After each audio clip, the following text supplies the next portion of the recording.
지금 느헤미야서를 계속 말씀을 나누고 있습니다. 느헤미야서의 오늘 이 말씀은 좀 이렇게 와닿지가 않을 수가 있습니다. 낯설게 여겨질 수가 있는데 아마 여러분들이 조곤조곤 한번 잘 귀담아 들으셔 보시면 성령께서 또 각자에게 오늘은 특별히 감동하시는 부분이 있을 거라고 생각합니다. 우리 남자분들은 자동차에 관심이 많은 것 같습니다. 그래서 자동차 이름도 많이들 알고 있고, 여자분들은 그렇게 차에 많은 관심은 갖지 않는 것 같습니다. 근데 요즘 대세가 테슬라 차가 많이 인기가 있습니다. 그런데 가장 비싼 차가 뭔가 이렇게 한번 서치를 해봤더니 부가티 투르비용이라는 차가 한 250여 대 이렇게 발매가 되는데 제일 비싼 차 중에 하나입니다. 400만 불 정도 합니다. 차 한 대가 시속 2초 만에 도달하는, 계산적으로 하면은 달라스에서 포트워스까지 한 10분 만에 간다고 합니다. 이 차를 타면 얼마나 이게 엔진 성능이 좋은 차입니까? 차가 비싸다라는 것은 엔진의 성능이 좋은 거죠. 순간적으로 발진하는 그 속도가 탁월한 것이 차의 그 가치일 겁니다. 근데 우리는 순간에 얼마나 발진하는 이 속도감이 좋으냐, 그 부분을 많이 생각하는데, 또 이런 차는 브레이크의 기능도 탁월한 겁니다. 그래서 날개 뒤쪽에 그 에어 브레이크가 있어서 브레이크를 잡으면 함께 비행기처럼 멈추게 되는 그런 역할을 또 한다고 합니다. 그도 그럴 것이 잘 달리는 속도감만 있으면, 멈추는 이 능력이 없으면 얼마나 위험하겠습니까?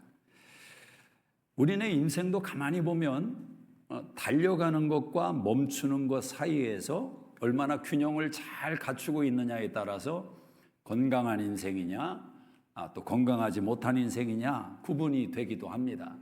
열심히만 산다고 인생이 답이 있는 것도 아니고, 달려만 간다고 해서 성취만 한다고 해서 잘 산 인생이라고 또 답을 얻지도 못합니다.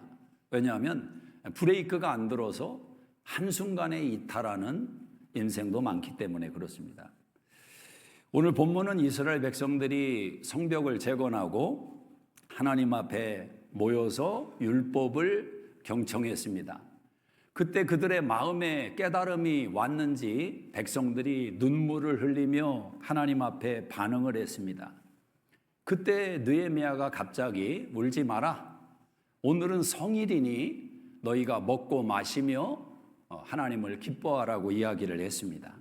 여호와를 즐거워하는 것이 너희의 힘이다. 따라하십니다. 여호와를 즐거워하는 것이 나의 힘이다. 굉장히 중요한 신앙관입니다. 진짜 힘이 어디서 오는지, 진짜 인생의 힘은 기쁨에서, 즐거움에서 오는 것입니다. 관계성의 즐거움이 인생의 실력과 능력을 불러오는 것입니다. 그렇게 이스라엘 백성들이 하나님 앞에 감사를 했습니다. 그리고 다음 날 어떤 일이 벌어졌느냐, 우리 13절을 같이 한번 읽어봅니다. 13절 시작.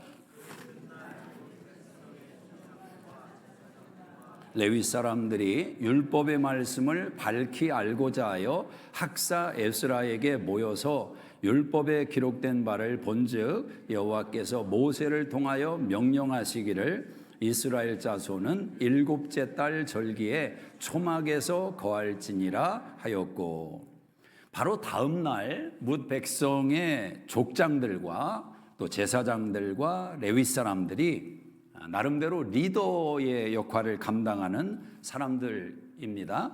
이들이 에스라에게 와서 우리에게 율법을 좀 밝히 알려달라, 율법에 대해서 좀 집어달라, 그런 주문을 했습니다. 열심히 있는 거죠.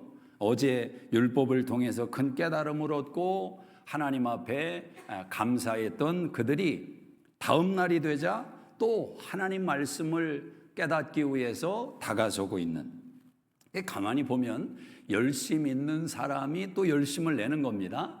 봉사하는 사람이 또 봉사를 하고, 교회도 그렇습니다. 보면은 한 가지만 교회 일하면서 봉사하는 분들도 있지만 이것저것 많이 봉사하시는 분들이 의외로 많이 계십니다. 그럼 언뜻 생각하면 아이고 시간이 어디 있나? 애도 키워야 되고 살림도 해야 되고 직장 생활도 하고 다 나름대로 각자의 삶의 자리가 있는 것 아닙니까? 근데 보면은 열심 있는 사람이 또 열심을 냅니다. 뭐 시키지 않아도 자원하는 마음이 있고 또 부탁을 하면 거절을 잘 안 합니다. 그래서 어찌 보면 신앙이라는 것은 있는 자에게 더 하나님께서 부어주시는 기쁨이 있다. 우리가 그 부분을 한번 깊이 생각을 하셔야 됩니다. 자, 율법을 같이 이 지도자들과 함께 살피고 있는데 유독 많은 말씀 가운데 한 말씀이 그들의 시야를 사로잡은 것입니다. 그 내용이 뭐냐면 초막을 지키라, 초막절을 지키라. 이 하나님의 명령이 크게 와닿은 겁니다. 우리 16절을 한번 읽어보십니다. 16절 시작.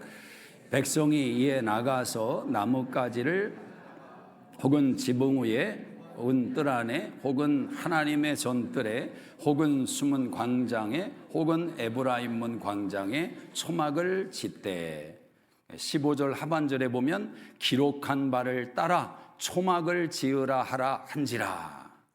하나님의 말씀에 초막을 지으라 이 명령을 확인하게 되자 이 사람들이 지체하지 않고 그답 그들의 환경 속에 들어가서 나뭇가지로 초막을 짓는 것입니다. 나뭇가지로 지은 아주 허술한 집이겠지요. 집들 안에 지붕 위에 하나님의 전뜰에 숨은 광장에 이곳저곳에 공간이 보이는 곳곳에 사람들이 초막을 짓고 그 안에 들어갔다라는 것입니다. 하나님의 말씀이 깨달아질 때 순종하는 사람은 계산기를 두드리지 않습니다. 즉각적으로 순종을 하는 것입니다. 순종의 생각이 가미될 때 순종이 열매를 못 맺는 것입니다. 왜냐하면 시험이 오고 인간적인 생각이 들어오기 때문에 그렇습니다. 적어도 여러분의 인생에 기억이 남고 개인적으로 하나님 앞에서도 간증이 될 수 있는 신앙의 행위와 순종은 계산하지 않았을 때입니다. 감동이 왔을 때, 깨달아졌을 때 즉각적으로 반응하는 것. 오늘 이스라엘 백성들이 초막을 지으라 이 말씀이 깨달아지니까 그답 초막을 짓는 모습으로 반응하고 있지 않습니까? 자, 그럼 이 초막이 뭐냐라는 거죠. 초막절이 뭔가? 이스라엘 3대 절기 중에 하나가 초막절입니다. 7째 달 15일부터 일주일 동안 그들이 나뭇가지로 집을 지어놓고 초막을 지어놓고 그 안에 들어가서 일주일을 사는 것입니다. 하나님께서 이 초막절을 명령하신 때가 언제냐면 광야에서 가나안 땅을 들어가는 이스라엘 백성들에게 하나님께서 명령하신 내용입니다. 시내산을 통해서 하나님의 말씀이 주어지고 하나님의 계명이 주어지고 가나안의 삶을 살아갈 그들에게 교훈과 율례를 제공하시는 하나님께서 많은 절기도 명하셨지만 초막절을 꼭 지키라는 겁니다. 아니 어찌 보면 지금 살고 있는 게 초막인데 장막에 거하고 있는 이스라엘 백성들에게 하나님께서 먼 미래에 너희가 초막을 지켜야 된다 그런 말씀을 하는 겁니다. 그러니까 하나님은 지금은 초막에 살고 있지만 너희는 장차 가나안 땅에 들어가서 풍성한 오늘 안수 집사님이 기도한 것처럼 뭐 살찌고 번성하고 흥왕하는 그런 가나안의 삶을 살게 될 것인데 그때의 초막절을 지키라 그 이야기를 하는 것입니다. 하나님의 시간 안에는 지금과 내일이 공존하고 있다는 것을 잊지 마셔야 됩니다. 그래서 예수 믿는 사람들에게 포기가 없는 것은 지금만 바라보면 포기이고 절망이지만 하나님의 시간 속에는 내일의 영광이 같이 담겨 있기 때문에 믿음으로 그 시간을 바라보는 사람은 지금의 고난과 역경을 이겨낼 수 있는 믿음이 있다라는 것입니다. 그래서 하나님은 초막을 지켜라. 너희가 번성할 때, 나의 축복이 너희에게 임할 때 초막을 지켜라. 그 이야기를 하는 것입니다. 자, 하나님은 내다보시는 지혜가 있습니다. 이스라엘 백성들이 가나안 땅에 들어가서 그 약속의 땅의 풍성함을 누리게 될 때 얼마나 그들의 마음이 미혹될 것인지를 하나님이 아신단 말입니다. 여러분, 이번 주 큐티 본문 가운데에도 그런 내용들이 즐비하게 기록이 되어 있습니다. 하나님을 떠날 때 이스라엘 백성들은 시간이 오래 걸리지 않습니다. 속히 떠난다, 이런 표현이 반복되지 않습니까? 그래서 하나님은 미리 그 초막의 신앙을 통해서 우리의 성공과 우리의 능력과 실력을 자축하는 인생이 되지 말고 하나님이 어떻게 우리를 살려내셨는지, 어떻게 여기까지 인도해 주셨는지 그 하나님의 은혜를 꼭 기억하라는 하나님의 말씀입니다. 사람은 불편한 것을 별로 좋아하지를 않습니다. 그래서 삶에 불편함이 있으면 어떻게 해서든지 개선하려고 합니다. 환경도 그렇고 모든 만가지가 그렇죠. 아이들이 자라면 화장실 개수가 불편해질 수가 있습니다. 그래서 화장실이 조금 더 많은, 방이 더 많은 환경으로 가려고 노력을 하죠. 그런 노력을 해서 그런 환경을 만들어내면 불편함이 제거되는 것 아닙니까? 왜냐하면 불편함은 불만과 불평으로 연결되기 때문에 그렇습니다. 그렇게 해서 환경은 불만을 해소하는 환경이 됩니다. 그런데 중요한 것은 마음의 불편은 같이 가지 않더라는 거죠. 환경의 불편이 해결됐다고 마음도 불편함이 사라지는 건 아니더라는 겁니다. 환경은 좋아졌어요. 불만족이 없는 환경으로 변했습니다. 그런데 오히려 마음이 불만으로 더 꽉 들어차는 그런 관계성을 여러분 경험해 보셨습니까? 어려울 때 서로 소망을 가지고 꿈을 가지고 미래를 생각하며 자녀들의 미래를 준비하면서 남편과 아내가 땀 흘릴 때는 싸우지 않았어요. 그때는 서로 땀 닦아주고 서로 수박 먹여주고 행복했어요. 그런데 이제는 환경이 좋아지고 넉넉해지고 불만족이 없는 환경 속으로 들어갔는데 그 지평수가 행복의 평수는 아니더라는 거죠. 마음은 불만족이 이전보다 훨씬 더 많아졌고 불평과 원망이 가득 차게 되더라는 겁니다. 자, 그 이유가 무엇이냐라는 겁니다. 초막절은 불편함을 개선하려는 접근이 아닙니다. 오히려 자원에서 불편함 속으로 들어가라는 것입니다. 일종의 영적인 브레이크와 같습니다. 잘 달리고 있는데 브레이크를 밟게 만드는 것입니다. 불평과 원망의 이야기는 우리가 성경의 이스라엘 백성들의 광야와 가나안의 이야기를 살펴보면 거기에 우리의 삶이 그대로 다 담겨 있습니다. 거기 교훈이 다 담겨 있습니다. 하나님이 홍해를 건너게 하셨습니다. 그들이 해결할 수 없는 물의 문제를 하나님이 해결해 주셨습니다. 그런데 얼마 가지 않아서 마라의 쓴물 앞에서 하나님을 원망하는 겁니다. 왜 마실 물을 안 주냐는 겁니다. 자, 홍해의 물을 해결할 수 없는 그 물을 풀어주신 분이 하나님이라면 당연히 그 하나님께서 광야에서 마실 물의 문제도 해결해 주지 않겠습니까? 이게 논리적으로 맞는 답이 아니겠습니까? 우리 예수님도 바울을 통해서 로마서 8장 34절에 말씀합니다. 아들까지 주신 하나님께서 구하는 자에게 좋은 걸 주지 않겠느냐. 자, 논리적으로 그 말이 100번 옳습니다. 상관도 없고 어찌 보면 원수되었고 죄인이었고 경건치 않은 우리를 위해서 하나님이 아들을 내어주셨는데 그 하나님께서 우리를 위해서 뭘 아끼겠느냐라는 겁니다. 무엇을 아끼겠느냐라는 겁니다. 그 관계성 속에서 하나님이 도대체 이건 절대 안 된다, 그럴 수 있는 것이 있겠느냐는 거죠. 우리에게 좋은 것이라면 하나님이 생각하실 때 하나님이 무엇을 아끼겠느냐라는, 이것이 우리가 신앙 가운데 담고 있어야 될 고백 아니겠습니까? 그 이스라엘 백성들은 원망하고 불평하고, 말씀드린 대로 모세는 40일 동안 하나님 말씀을 받기 위해서 먹고 마시지 않으며 사투를 벌입니다. 시내산에서. 하나님이 기다리게 하십니다. 그래서 받은 말씀을 가지고 이제 백성들에게 가려고 하는데 하나님이 오히려 재촉합니다. 모세야, 모세야, 너 빨리 일어나라. 네 백성이, 그때는 하나님이 자기 백성이라고도 안 합니다. 모세, 네 백성이 지금 스스로 부패해서 우상 섬기고 난리 났다. 빨리 내려가라.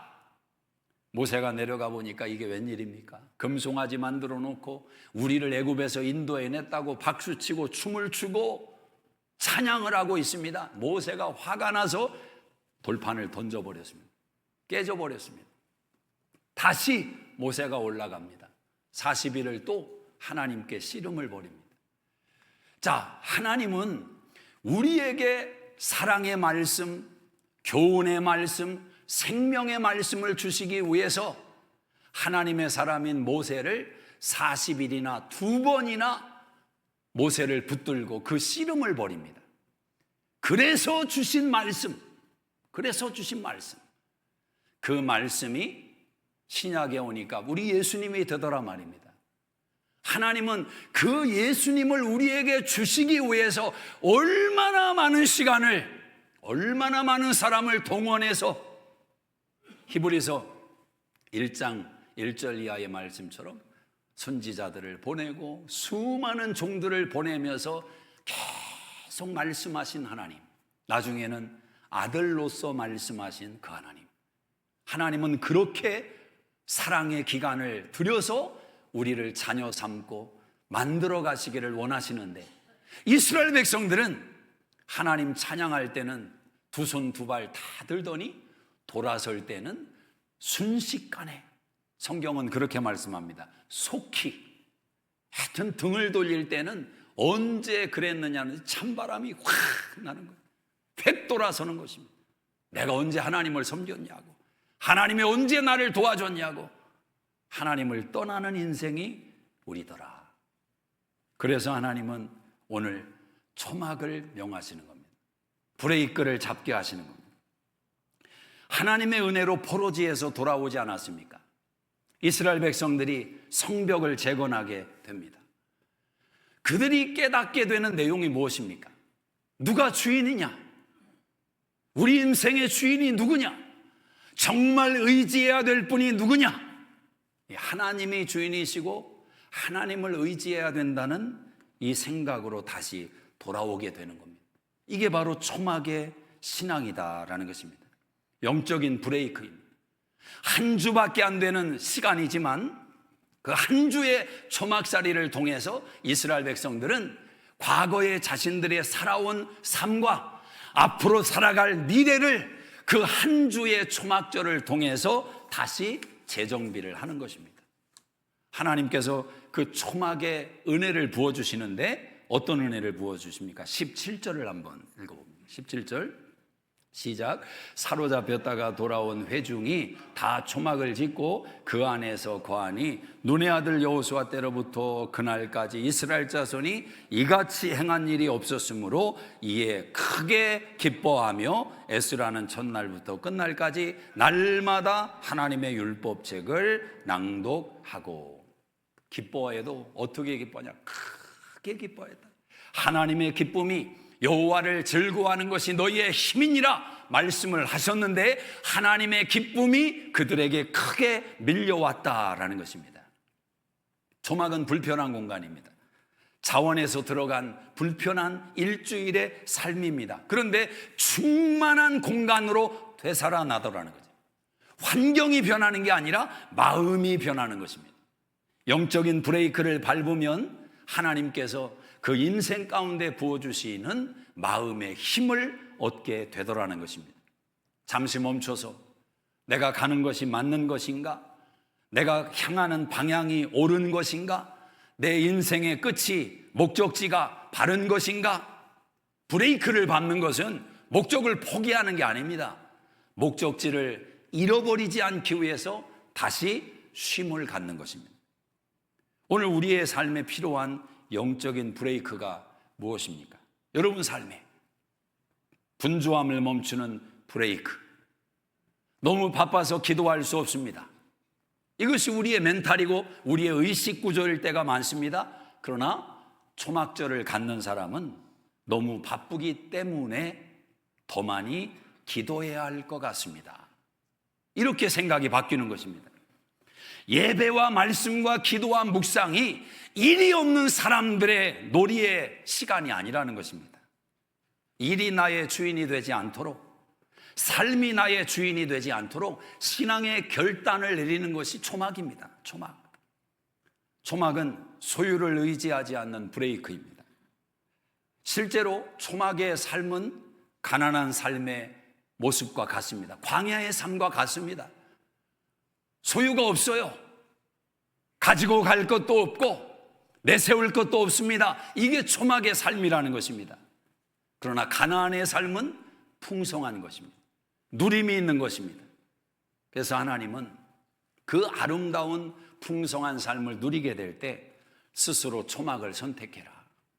스스로 소비를 줄이고 편리함을 내려놓고 때로는 금식하며 가진 것을 나누며 나 스스로 소유에 있어서 초막을 경험하라는 것입니다. 이것이 나를 살리는 것이 아니라 하나님이 나를 살리신다. 자원에서 불편함을 감수하는 것입니다. 여러분, 신앙생활하고 하나님을 섬겨나가면서 누구에게 보이는 것이 아니라 나를 보시는 하나님 앞에 내 마음을 진정성 있게 드릴 수 있는 신앙이 바른 것입니다. 중요한 것입니다.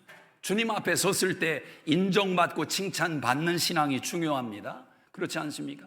그러기 위해서는 여러분의 인생이 가나안의 삶을 누리게 될 때 스스로 초막을 경험하는 결단이 있어야 돼요.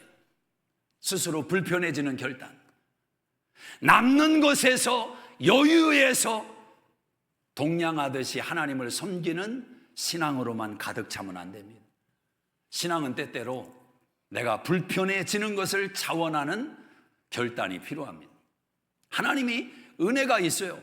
초막을 지키는데 너희가 매달 초막을 지켜라. 이것도 얼마나 부담입니까? 한 달에 일주일씩 초막 짓고 초막 들어가서 산다는 게 얼마나 귀찮은 일이고 부담되는 일입니까? 하나님이 1년에 한 번이 절기를 지키게 하신다. 또 한 번 지키게 하신다. 그 몇 번 못 하겠습니까? 이 하나님의 풍성함의 은혜를 우리가 생각한다면 하나님이 우리에게 강도처럼 칼을 디미는 그런 분도 아니시고, 그런데 하나님을 섬기면서 우리는 여유와 남는 것에서 동냥하듯 하나님을 섬길 때가, 그런 마음을 품을 때가 얼마나 많냐라는 것입니다. 때로는 한번 결단이 필요합니다. 이 결단으로 인해서 이 한 달의 삶이 나의 삶 속에, 우리 가정 속에 좀 불편함이 있겠구나. 이게 초막이라는 것입니다. 초막을 지키라. 인생은 채움과 비움이 항상 교차합니다. 가만히 보면 채우고 비우고 이걸 잘하는 사람들이 복된 인생을 살아갑니다. 근데 여러분, 채우고 싶어도 빈 것이 없으면 채울 수가 없습니다. 다 꽉 들어차 있으면 어디 채울 수가 없어요. 채워도 의미가 없습니다. 가만히 보면 물건도 어디에 뭐가 있는지가 알고 보여야 그 용도에 맞게 사용을 할 수 있죠. 어디에 뭐가 박혀 있는지를 알지 못하면 채우는 데만 정신을 다 쏟느라고 채워놓으면 나중에 이게 여기 있었네, 그럴 때가 있는 겁니다. 사놓고 한 번도 입지 않은 옷이 10년 뒤에 발견된다면 그게 보물입니까? 야, 이 보물, 10년의 세월이 흐른 보물, 그렇습니까? 얼마나 아까운 거예요. 비어 있어야 채울 수가 있는 겁니다. 우리는 너무 쓸데없는 것으로 우리의 인생을 채우고 있기 때문에 진짜를 채우려고 할 때 공간이 없는 거죠. 공간이. 지나간 것, 땅의 것을 치워내고 하늘의 것으로 채울 수 있는 지혜가 필요하다라는 거예요. 그 공간이 필요하다라는 거예요. 그래서 하나님은 우리에게 초막을 명하시는 겁니다. 초막절을 짓는다고 모든 마음이 저절로 해결되는 것은 아닙니다. 참 사람은 간사해서 처음 초막절을 지킬 때는 눈물도 나고, 야, 어떻게 우리가 그 광야를 통과해서 이 가나안 땅에 어떻게 주인공이 돼서 어떻게 이런 삶을 살아가는가? 처음에는 감사가 가득 찰 수밖에 없습니다. 그런데 그 다음에 초막을 지킬 때는 조금 그 마음이 떨어지는 거죠. 나중에는 초막을 지키는 것도 영적인 사치로, 자기 포장의 거칠애로 전락해버리는 겁니다. 이게 남 얘기가 아니라 예배를 드리는 자기 자신의 마음을 점검해 보면 알 수 있습니다. 여러분, 예배를 드리는 마음의 준비가 돼 있으십니까? 예배를 드리러 올 때 여러분의 마음에 하나님이 계십니까? 누구를 보러 오십니까? 누구에게 예배 드리러 오십니까? 그 중심이, 그 마음이 하나님에게 서 있느냐라는 거죠. 예배가 반복되다 보면 타성해졌고 당연한 예배가 되고 지나가는 의식이 될 수 있단 말입니다. 그래서 초막이 필요합니다. 물리적으로 스탑하게 되면, 예배를 드리고 싶어도 드릴 수 없는 현실이 되면 본능적으로 예배는 다시 되살아납니다. 예배를 향한 마음이. 이스라엘 백성들이 바벨론 포로로 잡혀가니까 성전이 귀한 것을 깨닫게 되는 겁니다. 바벨론 포로지에서 창문을 열고 보이지도 않는 예루살렘 성전을 향해서 기도하는 간절한 마음이 생기는 겁니다. 초막이 필요합니다. 우리 옆에 분에게 한번 인사합시다. 초막이 필요하십니다. 초막이 필요해요. 우리 예수님께서 요한복음 7장에 이런 기가 막힌 말씀을 하십니다. 누구든지 목마르거든 내게로 와서 마셔라. 나를 믿는 자는 그 배에서 생수의 강이 흘러나리라. 누구든지 오라는 겁니다. 그럼 예수님은 인생의 목마름을 아시죠. 건강에 목이 마르고, 물질에 목이 마르고, 직장에 목이 마르고, 관계성에 목이 마르고, 살아가는 삶 속에 때때로 다 해결됐는데 목마른 영역이 가정들마다 꼭 하나씩 있습니다. 인생들마다 있어요. 그 목마름을 가지고 주님은 무슨 작업을 하시느냐? 나에게 와라. 내가 그 목마름을 해결해 주겠다. 그런데 주님은 목마름을 해결해 주시는 방법이 그냥 물 한 그릇 주겠다, 이게 아닙니다. 너의 배에서 생수의 강이 흘러넘치게 하겠다. 근본적인 문제를 해결하겠다라는 것입니다. 근본적인 문제. 이게 360도의 은혜입니다. 근본적으로 해결해 주시겠다. 생각을 바꿔주겠다. 마음을 바꿔주겠다. 전인적으로 하나님이 풀어주겠다는 겁니다. 근데 그 방법이 뭐냐? 요한복음 7장 2절에 초막절 마지막 날에 예수님이 그 말씀을 하신 겁니다. 초막절 마지막 날에. 다 이유가 있지 않겠습니까? 원래 유대인 전통에서는 제사장이 물을 길어서 제단에 붓는 의식이 초막절과 연결되어 있었습니다. 그들은 광야에서 물이 없던 그 갈급함, 그 답답한 현실을, 목마른 현실을 하나님께서 어떻게 해결해 줬는지 기억하고 있습니다. 반석이 갈라지고 반석에서 물이 나왔습니다. 고린도전서 10장에서 사도 바울은 그 반석은 예수 그리스도라고 이야기를 합니다. 자, 그렇다면 오늘 우리의 심령 안에 성령께서 날마다 샘솟는 기쁨으로 우리의 인생을 채워 가시는데, 결국 성령은 우리를 누구에게로 이끈다라는 것입니까? 예수님에게로 이끈다는 것입니다. 우리의 인생의 문제를 해결할 수 있는 분은 예수님밖에 없다는 것입니다. 예수님 떠나면 소용없다는 것입니다. 세상의 부귀와 영화도 명예도 예수 없는 부귀와 명예는 다 소용이 없다는 것입니다. 그러므로 초막을 지어라, 이 말은 다시 예수에게 마음을 돌이켜라, 예수에게 마음을 돌려라, 예수에게로 돌아가라. 좋은 것을 더 좋게 만드는 실력은 예수밖에 없는 것입니다. 여러분, 예수밖에 없는 것입니다. 초막절은 일종의 영적인 브레이크입니다. 내 삶이 너무 평안하고 안락하고 걱정거리도 없고 이만하면 천년만년 살 것 같다, 그런 생각이 들 때 예수가 보여야 됩니다. 예수님 때문에 가슴이 뭉클해져야 됩니다. 내 실력과 내 수고와 내 헌신과 내 지혜와 내 땀과 내 노력만 머릿속에 가득 차게 된다면 이게 문제가 되는 겁니다. 초막은 스스로 불편함을 자원해서 그 예수에게로 들어가는 것입니다. 갈라디아 2장 20절에 이렇게 말씀합니다. 이제는 내가 사는 것이 아니다. 저는 그 고백 가운데 우리 인생의 답이 다 들어있다고 생각합니다. 왜 원망과 불평이 가득할까? 감사와 기쁨이 왜 사라질까? 다른 이유 아니에요. 아유, 목사님, 저 사람이 그렇게 했기 때문에 내가 지금 기쁨이 없는 거고 감사가 없는 거고 불만과 불평의 이유가 다 있어요. 다 있기 때문에 내가 그런 거지, 괜히 내가 짜증내는 줄 아십니까? 화내는 줄 아십니까? 아니에요. 제가 지난 금요일에 잠깐 말씀 가운데 예를 드렸지만 우리 안에는요, 어떤 능력이 있느냐? 조절할 수 있는 실력이 있어요. 능력이 있어요. 화도 제어할 수 있는 능력이 있다고요.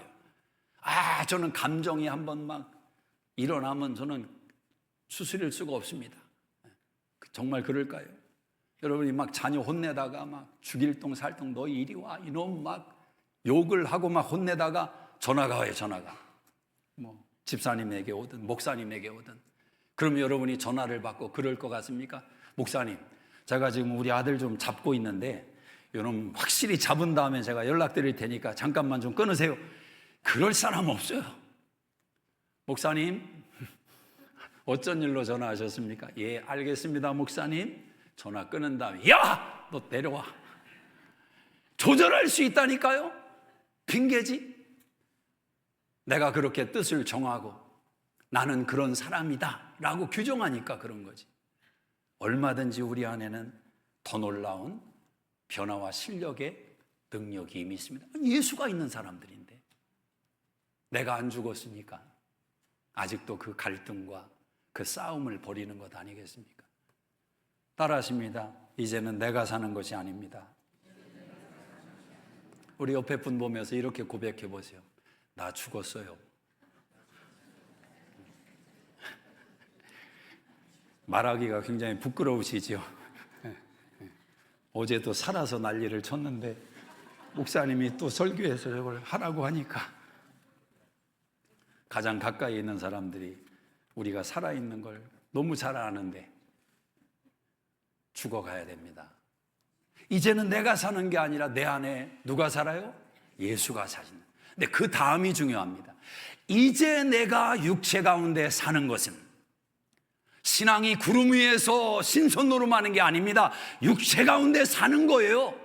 여전히 어려운 현실, 문제가 있고 갈등이 있고 답답하고 그 현실 가운데 여전히 사는 거지만 초막의 은혜가 있는 사람은 이제 내가 육체 가운데 사는 것은 나를 사랑하사 나를 위하여 십자가에 달려 죽으신 하나님의 아들을 믿는 믿음 안에 사는 것이다. 이 차이가 있는 거예요. 옛날에는 내가 살았어요. 내 본능만, 내 혈기만, 내 육신만 살았어요. 그러나 내가 죽고 예수가 사는 결단이 주어진 순간부터 육체의 삶이 변했는데 하나님의 기쁨이, 샘솟는 기쁨이 내 심령 안에서 일하기를 시작합니다. 분명히 옛날 같으면 내가 화가 나고 옛날 같으면 소리를 지르고 옛날 같으면 혈기를 내야 될 상황인데 갑자기 참을 수 있는 힘이 생기고 받아줄 수 있는 여력이 생기고, 야, 이게 어디서 온 거냐? 그게 바로 예수와 함께 초막의 은혜를 경험한 성도에게 주시는 하나님의 실력이다라는 것입니다. 오늘 여러분의 삶에 어떤 초막이 필요한 것 같습니까? 개인적으로 여러분들이 다 점검해 보셔야 됩니다. 나의 초막은 무엇인가? 내가 불편함을 자처하고 결단해야 되는 일들은 무엇인가? 하나님 앞에서도 초막이 필요할 겁니다. 시간의 결단, 물질의 결단, 왜 필요하지 않겠습니까? 여러분의 가정 안에서도 관계성 안에서 초막이 필요할 수 있습니다. 한 달에 한 번은 하루를 작정하고, 여보, 오늘은 이 일주일은 여보 아무것도 하지 마. 내가 다 할게. 빨래도 하고 설거지도 하고 할 수 있으면 음식도 할게. 대신 주문해서 먹을게. 그건 이해해줘. 초막 아닐까요? 초막. 우리에게 초막이 필요합니다. 스스로 자원해서 불편함을 감수할 때 그 초막 속에서는 수많은 생각이 우리를 살리는, 우리를 복되게 만드는, 진짜 가나안의 삶을 오랫동안 끌고 가게 만드는 하늘의 생각이 그 속에서 모락모락 피어나게 되는 것입니다. 기도하겠습니다. 자리에서 다 일어나시겠습니다. 조용히 눈을 감고 성령 하나님께 질문해 보시기를 바랍니다. 주님이 나에게 브레이크를 잡으라고 하시는 내용은 무엇인가? 브레이크는 포기가 아닙니다. 멈추는 것이 아닙니다. 우리가 주유소에 잠깐 브레이크를 밟고 멈추는 것은 더 멀리 가기 위해서 힘을 보충하는 시간을 갖는 것입니다. 피곤한 육신 가운데 판단이 흐려질까 봐 그 쉼을 통해서 다시 앞으로 갈 분별을 갖는 것입니다. 하나님은 우리에게 그와 같은 영적인 브레이크를 요구하십니다. 초막을 요구하십니다. 주님 때문에 주님을 생각하면서 주님을 위해서 불편해졌던 시간과 기간은 하늘나라의 영광의 상급으로 기록될 것입니다. 하나님 아버지, 가나안의 복된 삶을 약속하시고 그 삶이 오랫동안 지속되기를 원하시고 축복하시는 주님, 우리에게 초막을 명하셨습니다. 하나님 아버지, 주님과 함께 만들고 누려온 삶의 행복이 여전히 하나님의 은혜인 것을 끝까지 붙들고 갈 수 있는 우리 수정교회 하나님의 자녀들로 축복해 주시옵소서. 우리의 생각과 마음 가운데 그 은혜를 잊지 않는 초막의 결단이 우리의 삶에 있게 하여 주옵소서. 이제는 우리 주 예수 그리스도의 은혜와 하나님 아버지의 놀라우신 사랑하심과 성령님의 감화감동 역사 충만케 하심이 이 한 주도 함께 하시기를 간절히 축원하옵나이다. 아멘.